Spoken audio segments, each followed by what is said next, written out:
let's go to the Ukraine. Speaking about the Ukraine now, this is fascinating.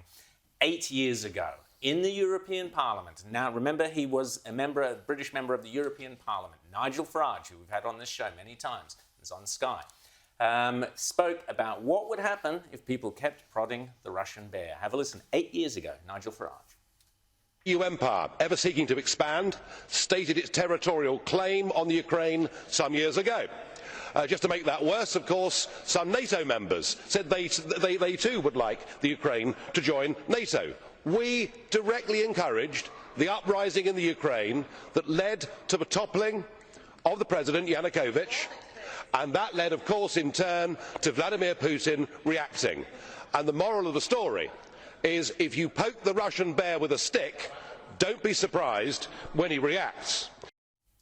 Fascinating. Nigel Farage, 8 years ahead of the day. James, what did you make of that? Well, yeah, I mean, the thing about a guy like Putin is, believe him when he says what he's going to do. The great foreign policy failure of the West for the last 2, 3, 4 decades really has been to refuse to listen to our rivals, our adversaries, and yes, our enemies when they say what they're going to do. Putin has been talking about Ukraine forever, just in the same way, Al-Qaeda was ramping up, in the years to 9/11. We knew what they were going to do, and yet everybody refused in the so-called brilliant establishment, aka the swamp, as Trump called it, knew that this was going to happen. Well, I tell you, Trump believed him because that's why he told him, if you invade Ukraine whilst I'm president, I'm going to bomb Moscow. And guess what? He behaved as Trump said, he maybe believed me 5-10%, but that's all you need. That's all you need. And it doesn't stop at Russia. You look at what the threats Iran is making as they do a new deal with the US, which is